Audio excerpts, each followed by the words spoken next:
حضرت رومی کہتے ہیں ایک بادشاہ تھا تو اس کو یہ بڑا اس کے ذہن میں بات بیٹھ گئی تھی کہ منحوس ہوتے ہیں لوگ. وہ اکثر ایک ہفتے میں ایک دفعہ شکار کھیلنے جاتا تھا. جب وہ جاتا تھا تو اپنے وزیروں سے کہتا کہ رستہ صاف کرا دو سارا, کوئی بندہ رستے میں نہ آئے, اگر کسی منحوس کے متھے لگ جاؤں تو میرا نا اس دن شکار ٹھیک نہیں ہوتا, کوئی منحوس آدمی سامنے نہ آئے. سارے رستے صاف کرا دیے جاتے. ایک دفعہ کا ذکر ہے کہ بادشاہ نکلا شکار کے لیے تو رستے میں ایک بندہ آ گیا جو بیچارہ ایک آنکھ سے کانا تھا. پتا تھا سڑک پہ چڑھنا, بیچارہ غلطی سے چڑھ گیا, تھا بھی بندہ کانا, آنکھ سے نظر نہیں آتا تھا. بادشاہ کے رستے میں, اب بادشاہ کو بڑا غصہ, میرے رستے میں کیسے آ گیا؟ اب تیری شکل دیکھ لیا تو بندہ بھی منحوس قسم کا ہے, اب میرا شکار ٹھیک نہیں ہوگا. بادشاہ کہنے لگا اس طرح کرو, اس کو یہاں سڑک پہ باندھ دو. اس کو درخت کے ساتھ باندھ دیا, 2 سپاہی تلواریں لے کے کھڑے کر دیے, کہا میں واپس آتا ہوں, اگر تو میرا شکار ٹھیک ہوا تو یہ بچ جائے گا, اگر ٹھیک نہ ہوا اس کی خیر کوئی نہیں. ٹھیک ہے. بادشاہ شکار کھیلنے گیا. مزے کی بات کہ اس دن شکار بڑا ہی اچھا ہوا. وہ کہتے ہیں زندگی میں کبھی اتنا شکار نہیں مارا جتنا آج مارا, بڑا زبردست رزلٹ اس دن نکلا. بادشاہ وہ جانور سارے باندھے, گھوڑوں پہ سوار کیے اور لے کے واپس آ رہا تھا. تو اب وہ بندہ بیچارہ صبح سے بھوکا پیاسا بندہ ہوا ہے, بچوں کی روزی کمانے نکلا, بادشاہ کے قابو آ گیا. وہ بندہ ہوا ہے, زبان باہر پیاس سے نکلی ہوئی ہے, بھوک ہے, تکلیف ہے, آزمائش ہے. وہ کچھ لوگ تو ایسے ہوتے ہیں جو نا ظلم سہتے ہیں تو کہتے ہیں بس جان چھوٹ جائے, ہم کسی کو بتائیں گے نہیں. کچھ ایسے ہوتے ہیں جو کہتے ہیں ہم ظالم کا گریبان پکڑیں گے. اور دنیا میں قتیل اس سا منافق نہیں کوئی جو ظلم تو سہتا ہے بغاوت نہیں کرتا. وہ منافق ہے جو ظلم سہ کے چپ رہے. تو وہ اب تنگ بڑا تھا لیکن بندہ جی دار قسم کا تھا. اور شیخ سعدی کہتے ہیں تنگ آمد بجنگ آمد, جب کوئی تنگ آتا ہے تو پھر وہ جنگ کرتا ہے. اس کا جنگ کا پروگرام بنا ہوا تھا. اس نے کہا مرنا تو ہے پر اس بادشاہ کو 2 سنا کے مرنا ہے, اس کو نہ کچھ سنا کے مرنا ہے, ذرا آلے صحیح, گردن تو کٹے گی پر میں نے نہ اس کو چھوڑنا نہیں. کیا تماشا ہے, مجھے باندھ گیا صبح کا. بادشاہ آیا تو بادشاہ بڑا راضی, شکار بڑا اچھا ہوا. کہنے لگا کھول دو اس کو. کھولا. وہ کہنے لگا میرا شکار بڑا اچھا ہوا ہے, لگتا تو مجھے یہ تھا کہ تیرا منہ دیکھا ہے تو شکار اچھا نہیں ہوا ہوگا, لیکن چونکہ بڑا اچھا ہوا ہے لہذا تجھے چھوڑتا ہوں, جا دوڑ جا. اب اس نے ارادہ کیا تھا 2 سنانی ہے, کھڑا ہو گیا. کہنے لگا بادشاہ تو نے تو سویرے میرا منہ دیکھا تھا, تیرا شکار تو بڑا اچھا ہوا ہے, پر میں نے سویرے تیرا منہ دیکھا تھا, میرا دن نہیں اچھا گزرا. میں بڑی تکلیف میں اس صبح سا, نہ پانی ملا ہے, نہ کھانا ملا ہے, نہ روٹی ملی ہے. اب مجھے بتا منحوس میں ہوں کہ تو ہے, اب بتا نحوست کس میں ہے, میرے اندر ہے کہ تورے اندر ہے, بتا. تو بادشاہ کانپنے لگ گیا. کہنے لگا اس کی گردن اڑانی ہے. اس نے کہا میں پہلے سے تیار ہوں گردن اڑوانے کی, سوچ سمجھ کے بات کی. قریب جو وزیر تھے نا وہ کہنے لگے بادشاہ ہم تجھے بڑی دیر سے سمجھا رہے ہیں کہ تو ہمات کا شکار ہے, تو وہمی ہو گیا ہے, تو ہر بات میں وہم پیدا کرتا ہے, تیرے اندر یہ کمزوری آ گئی. بندہ وہ ٹھیک کہہ رہا ہے, مارنا ہے تو تیری مرضی ہے, پر بات اس نے صحیح کی ہے. عارف رومی کہتے ہیں گدھے اور گھوڑے کی بحث ہونے لگی تھی. گھوڑا کہتا تھا آسمان کا رنگ نیلا ہے اور گدھا کہتا تھا نہیں کالا ہے. کئی گھنٹے بحث ہوئی, مقدمہ شیر کی عدالت میں چلا گیا. گھوڑے نے جاتے ہی کہا بادشاہ کئی گھنٹوں سے ہماری بحث چل رہی ہے, میں کہتا ہوں آسمان کا رنگ نیلا, آپ بتائیں کون سا کا نیلا ہے؟ تو کہا یہ گدھا کہتا ہے کالا ہے.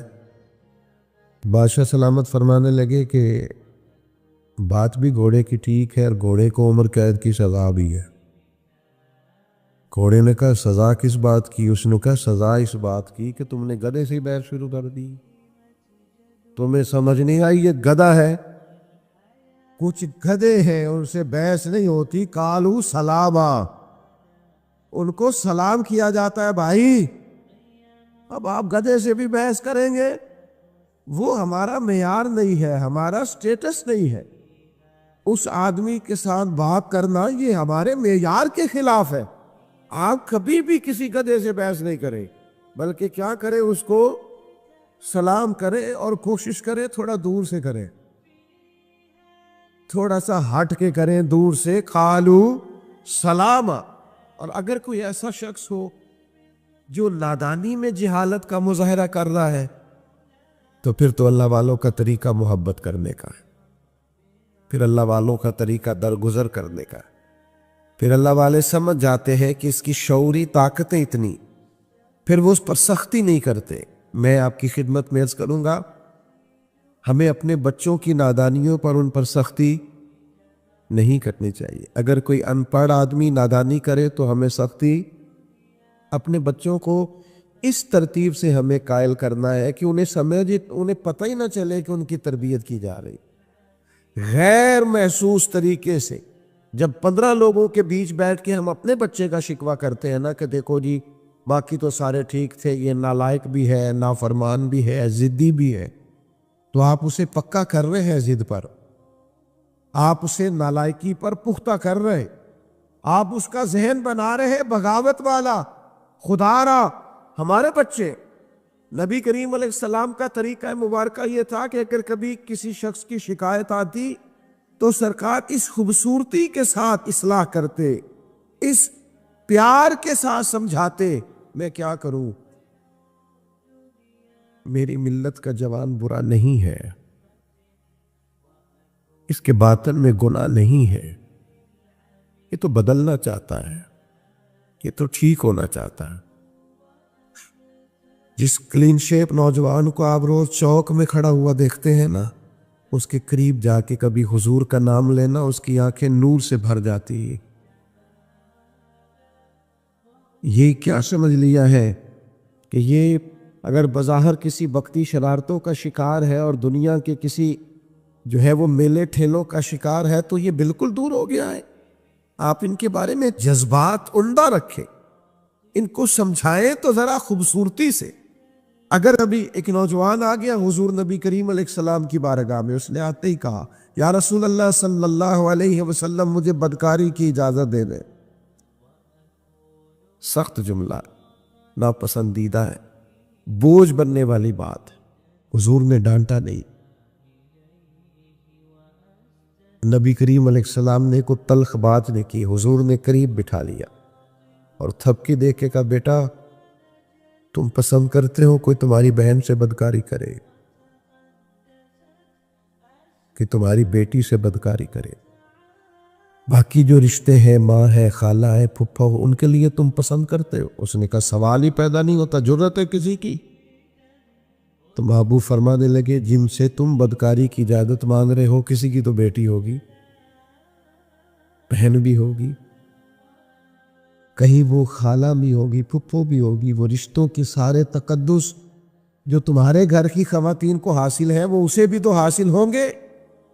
جب نبی کریم نے یہ بات بیان کی تو کیا انداز تھا اور کیا شفقت تھی، اور اس کے کندھوں پر میرے محبوب کا دست کرم تھا۔ چند آنسو فوراً اس کی آنکھوں سے ٹپکے، وہ آنسو تھے کہ وہ سیلاب بن کے ہر چیز کو دھو گئے۔ فوراً عرض کرنے لگا یا رسول اللہ آج کے بعد خیال بھی پیدا نہیں کروں گا، آج کے بعد توجہ نہیں کروں۔ او بھائی، کبھی کوئی اپنا نادانی کرنے لگے اس پر شفقت کی جاتی ہے نا، اس کا ہاتھ پکڑا جاتا ہے نا، اسے گمراہی سے بچایا جاتا، اس کے لیے اپنے محبت کے جذبات کو کھولا جاتا ہے۔ خدا را اگر کوئی اپنا، حضرت ابو ذر غفاری رضی اللہ تعالیٰ عنہ فرماتے کسی معاملے میں نے سخت جملہ کہہ دیا تھا سیدنا بلال حبشی کو، تو محبوب نے نام نہیں لیا، حضور نے فرمایا کیا ہو گیا لوگوں کو، ابھی بھی جاہلیت کی باتیں کرتے؟ کسی کو اس کی ماں کا نام لے کے کہ تو ابشن کا بیٹا ہے آر دلاتے؟ یہ کس نے ذروں کو ملایا اور صحرا کر دیا؟ یہ کس نے قطروں کو ملایا اور دریا کر دیا؟ یہ کس کی حکمت نے یتیموں کو کیا در یتیم اور غلاموں کو دنیا بھر کا مولا کر دیا؟ کس نے جرت کی ہے بلال سے یہ کہنے کی؟ حضرت ابو ذر فرماتے ہیں اور تو کوئی نہ سمجھا تو میں تو سمجھ رہا تھا نا۔ پھر میں اٹھ کے سیدنا بلال کے پاس گیا اور میں نے کہا اٹھاؤ نہ اپنے قدم اور رکھو نہ میرے سینے پر، اور میں لوگوں کو بتاؤں کہ اللہ تعالیٰ نے اب تمہیں عزت کتنی عطا فرما دی۔ وہی حضرت ابو ذر غفاری ہیں کہ ایک مقام ایسا آیا بعد میں کہ جس قیمت کا لباس انہوں نے پہنا ہوا تھا اسی قیمت کا ان کے غلام نے بھی پہنا ہوا تھا۔ یہ جو آج بہت انسانیت کا درس دیتے ہیں نا لوگ، بیچارے رو رو کے غریبوں کی باتیں کرتے ہیں، ان سے کبھی پوچھیں آپ کے اور آپ کے ڈرائیور کے کپڑے ایک قیمت کے ہوتے ہیں؟ نبی کریم علیہ السلام نے تو فرمایا تمہارے غلام تمہارے بھائی ہیں، جیسا خود کھاؤ ویسا انہیں بھی کھلاؤ۔ یہ ابن ماجہ میں موجود ہے، جیسا خود پہنو انہیں بھی پہناؤ، ان کی طاقت سے زیادہ ان پر بوجھ نہ ڈالو، اور اگر بوجھ ڈالو تو ان کے ساتھ کام میں شریک ہو جاؤ۔ تو اپنا اگر کبھی کوئی نادانی کرے تو آپ کا سینہ کشادہ ہونا چاہیے، بڑا ہونا چاہیے، وسیع، اور یہ آپ کو ان اولیاء کی درگاہوں سے ملے گا۔ حضرت خواجہ فخر جہاں دہلوی ایک زمانہ عقیدت مند تھا حضرت علیہ رحمہ کا۔ اچھا یہ بھی یاد رکھنا 100% لوگوں کا عقیدت مند ہونا ٹھیک نہیں ہوتا، یہ 90-95% ہی ٹھیک ہوتا ہے، ہاں ورنہ نظر لگ جاتی ہے۔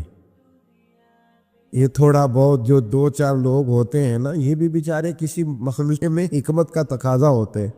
لیکن میری یہ گزارش رہتی ہے اکثر طلباء سے، یہاں تو چونکہ بزرگ علماء بیٹھے ہیں، ان سے تو میں کیا کلام عرض کروں گا، طلباء سے میں اکثر کہتا ہوں یار 100 لوگ جمعہ پڑھنے آئے تمہارے پیچھے، 2 تمہارے مخالف ہیں، 98 تو محبت والے ہیں نا، پر تم نے ساری تقریر 2 پہ ہی کر دی۔ ایک ہندو نے نا کتاب لکھی ہے حضور علیہ الصلوۃ والسلام کے سیرت مبارکہ پر، ہندو نے، وہ ہندو کہتا ہے کہ میں نے نا عجیب منظر دیکھا ہے عرب کے لوگوں کا۔ ہندوؤں نے نا بڑا خوبصورت میرے محبوب کے بارے میں لکھا ہے۔ ایک ہندو نے جب حضور کی سیرت پر کتاب لکھی تو کچھ لوگوں نے کچھ اشعار لکھے، تو لوگوں نے کہا تو ہندو ہو کے حضور پہ لکھتا ہے، ہندو ہو کے؟ تو اس نے بڑا عجیب جملہ کہا، کہنے لگا ہو جائے عشق کسی سے کوئی چارہ تو نہیں، اور صرف مسلم کا محمد پہ اجارہ تو نہیں، صرف مسلم کا محمد پہ۔ اور پھر کہنے لگا نام و نسب سے اگرچہ ہندو ہوں، پر کملی والے میں تیرا سادھو ہوں، کملی والے میں تیرا سادھو، میں تو ساتھ دیوانہ ہوں یا رسول اللہ آپ کا۔ تو نبی پاک علیہ السلام کے بارے میں لوگ لکھتے ہیں، وہ کہتے ہیں وہ محبت سے نہیں لکھ رہا، وہ سمجھ لے کہ ایک عالمی تجزیہ نگار ہے تو ایک تجزیہ دے رہا ہے۔ کہتا میں نے 2 قسم کے عرب دیکھے، 2 قسم کے۔ ایک عرب میں نے وہ دیکھے جو اتنے انا پرست ہیں، اتنے خود غرض ہیں، اتنے اپنے ذات کے بت میں الجھے ہوئے ہیں کہ وہ ایک حوض پہ اپنے گھوڑوں کو پانی پلانے گئے، 10 15 20 گھوڑوں کو پانی پلانے گئے ہیں، تو جھگڑا ہو گیا، پہلے میں نے پلانا ہے، میں بڑا چودھری ہوں۔ اس نے کہا نہیں میں تجھ سے بڑا ہوں، پہلے میں نے پلانا ہے۔ اس پہ جھگڑا ہوا، وہ غیر جانبدار تجزیہ نگار کہتا ہے اس پہ جھگڑا ہوا، لڑائی ہوئی، قتل ہوئے، اتنے قتل ہوئے کہ یہ قتل نسلوں تک چلے، نسلوں تک یہ قتل آگے بڑھے۔ وہ کہتا ہے ایک میں نے وہ عرب دیکھے، اور پھر کچھ عرصے کے بعد مکے اور مدینے میں اللہ نے اپنے نبی کو بھیجا، مصطفیٰ کریم علیہ السلام آئے۔ کہتا پھر انہی عربوں کا میں نے ایک اور رنگ بھی دیکھا، انہی عربوں کا میں نے ایک اور رنگ، وہ جو گھوڑے کو پانی پلانے پر لڑ رہے تھے، آج میں نے دیکھا کہ ایک جنگ کے موقع پر 3 صحابہ یا 7 صحابہ زخمی پڑے، زخموں سے چور ہیں۔ ایک آدمی پانی کا پیالہ لے کے آیا، ایک کو کہا پانی پی لو، زخمی ہو، شدید زخمی ہو، نزع کا عالم ہے، تھوڑی دیر میں ہو سکتا ہے شہادت نصیب ہو، پی لو۔ کل جو گھوڑے کو کہتا تھا پہلے میں نے پلانا ہے، میں نے پلانا ہے، آج وہی قوم میں نے عجیب رنگ دیکھا، کہا پانی پی لو، تو کہنے لگا یار میں تھوڑا زخمی ہوں، یہ جو میرے ساتھ لیٹا ہے یہ زیادہ زخمی ہے، پہلے اس کو پلا دے، میرے بھائی کا بھلا ہو جائے۔ کہتا پانی لے کے اس کے پاس پہنچے، اس کو کہا تو پی لے، تو وہ کہنے لگا نہیں میں زخمی ضرور ہوں پر جوان ہوں، یہ میرے ساتھ جو صحابی لیٹے ہیں یہ زخمی بھی ہیں بوڑھے بھی ہیں، ان کو پہلے پلا۔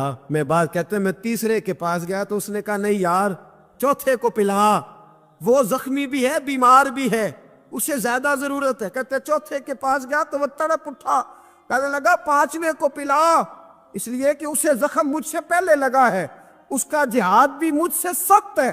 کہتے اس کے پاس گیا تو کہنے لگا یار 6 کے پاس چلا جا، اس لیے کہ اس کا وقت مجھے زیادہ قریب لگ رہا ہے۔ کہتے ہیں میں 6 کے پاس گیا تو وہ بول اٹھا، کہنے لگا وہ 5 جس رسول کا کلمہ پڑھتے تھے میں بھی اسی محمد کا ماننے والا ہوں، تو مجھے نہ پلا 7ویں کو پلا۔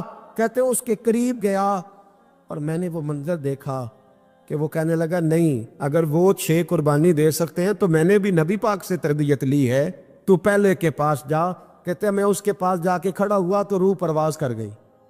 میں دوسرے کے پاس گیا تو کلمہ پڑھ کے شہادت کا جام پی گیا. میں تیسرے کے پاس گیا تو حوض کوثر تک وہ بھی پہنچ گیا.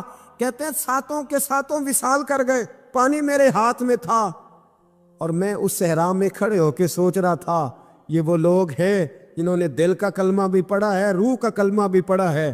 یہ ان کا صرف وجود نہیں جھکتا رب رسول کی بارگاہ میں, جب یہ جھکتے ہیں تو ان کے دل بھی جھکے ہوئے ہوتے ہیں, ان کی روحیں بھی جھکی ہوئی ہوتی. حالات بدل گئے میرے بھائی.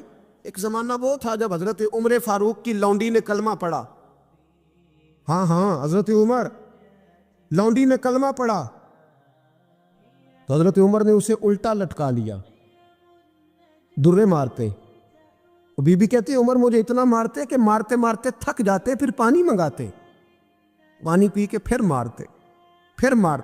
یہ وہی عمر ہے جو کہتے جو کلمہ پڑھے گا گردن کاٹ دوں گا. یہ وہی عمر ہے جو کوئی غریب مسکین قریب نہیں پھٹک سکتا تھا, لونڈی کو دروں سے مارتے. وہی عمر کلمہ پڑھ گئے. اور پہلے تو ایک قبیلے کے سردار تھے نا بھائی, پہلے ایک قبیلے کے سردار تھے تو الٹا لٹکا کے مار. چاہیے تھا نا جب امیر المومنین بنتے زیادہ سخت ہو جاتے اور ان کے اندر سختی آتی, پر امیر المومنین بن گئے. 24 لاکھ مربع میل پر حکومت, 24 لاکھ مربع میل کا حکمران, چہرے پہ نقاب پہنا, کنز الاموال میں روایت موجود. وہی عمر جو کل غریب عورت کو دروں سے مارتے ہیں, وہی عمر. انقلاب آ گیا, سوچ بدل گئی, نگاہ اور دل مسلمان ہو گئے. عمر گزر رہے ہیں, ایک گھر سے بچوں کے رونے کی آواز آئی. چہرے پہ نقاب پہنے عمر رک گئے. افلا غلام ساتھ تھا. کہنے لگے پتہ کر کوئی مسئلہ ہے. دروازے پہ دستک دی. بی بی تیرے بچے کیوں روتے ہیں؟ کہنے دوڑ جاؤ. کون ہوتے ہو؟ تمہیں کیوں بتاؤں؟ غریب ہر ایک کو نہیں داستان بتائیں. ابھی ایک جماعت آ گئی, مجھے بتاؤ میں حل کروں گا. پھر دوسرا آ گیا زخم ٹٹولنے, مجھے بتاؤ میں کس کس کے سامنے زخم کھولے, کس کس کو بتائیں. بی بی کہنے لگی جا دوڑ جا. درجنوں آتے ہیں روز پوچھتے ہیں, پوچھ کے تو بھی جا. آدھی رات کو تو کون ہے؟ حضرت عمر منت کرنے لگے, کہنے لگے بی بی تیری مہربانی بتا تیرے بچے کیوں روتے ہیں. تو عورت تڑپ کے بولی, کہنے لگی تو نہیں جاتا تو سن پھر. میرے بچوں کی غلطی یہ ہے کہ یہ غریب بھی ہیں اور یتیم بھی ہیں. ان کی غلطی ہے کہ ان کا باپ چلا گیا. ان کی غلطی یہ ہے انہوں نے غریب گھروں میں پرورش پائی ہے. ان کی غلطی یہ ہے کہ ان کا دادا رئیس نہیں تھا. ان کی کوتاہی یہ ہے کہ ان کا نانا جاگیردار نہیں تھا. ان کی غلطی یہ ہے کہ ان کی ماں جہیز میں کچھ لے کے نہیں آئی. اور کیا پوچھنا ہے؟ حضرت عمر کہنے لگے بہن ماجرا کیا ہے؟ کہنے لگی باپ انتقال کر گیا. عمر جب سے حکمران بنا ہے اس گاؤں میں کبھی اس نے پھیرا ہی نہیں ڈالا, وہ آیا ہی نہیں. میری غریبنی کے بچے ساری ساری رات بھوک سے روتے, وہ کبھی آیا ہی نہیں. یہ غلطی ہے. پہلے تو میں کچھ نہ کچھ ان کو خشک روٹی کھلا دیتی تھی, آج تو گھر میں کوئی شے نہیں. شام سے لے کر پانی اور روڑے ہنڈیا میں ڈالے ہیں, پکاتی جاتی ہوں. کہا تھا چلو سو جائیں گے, اور بھوک بڑی ظالم ہے, نیند بھی نہیں آنے دے. سب روگاں دا لوگ محمد جس دا نام غریبی, کنڈ ولا کے لنگ جاندے نہیں دوست یار قریبی. کب بھوک بڑی ظالم ہے, پیٹ بھوکا ہو تو یہ بھی نہیں آتی. سوچتی تھی سو اب تہجد کا وقت ہے پر سوتے نہیں. اب بتاؤ میں کیا کروں. عمر تو 24 لاکھ مربع میل کا حکمران ہے, اس کچی بستی میں کیسے پھیرا ڈالے گا. حضرت عمر دوڑے گئے. 60 سال عمر, کندھے پہ اناج کا تھیلا رکھا, کندھے پہ. غلام کہتا ہے حضور مجھے دے دے. فرمایا بتا قیامت میں بھی میرا بوجھ اٹھائے گا. پھر حضرت عمر لائے. پھر عمر نے اس بی بی کے گھر میں چراغ روشن کیا. پھر بوڑھے عمر کہتے میری بیٹیاں تھیں, میری بیویاں تھیں, میں نے کھانا کبھی نہیں پکایا تھا. میں نے اس بی بی سے کہا بہن تو بیٹھ جا, تو بیٹھ گئی. عمر کہتے ہیں میں نے آگ جلائی. آپ کے غلام کہتے ہیں جب عمر آگ میں پھونکے مارتے تھے تو ان کی داڑھی سے دھواں نکلتا تھا. عمر نے آگ جلائی. پھر فاروق کہتے ہیں میں نے کبھی روٹی نہیں پکائی تھی پر آج میں نے آٹا بھی گوندا. 24 لاکھ مربع میل کا حکمران. اور بھائی جب تیرا دل اور نظر مسلمان ہوتی ہے تو پھر تو جھوٹے دعوے نہیں کرتا, پھر دین تیرے لفظوں میں جملوں میں تقریروں میں نہیں رہتا. حضرت سیدنا عمر فاروق رضی اللہ تعالیٰ عنہ آٹا گونتے ہیں,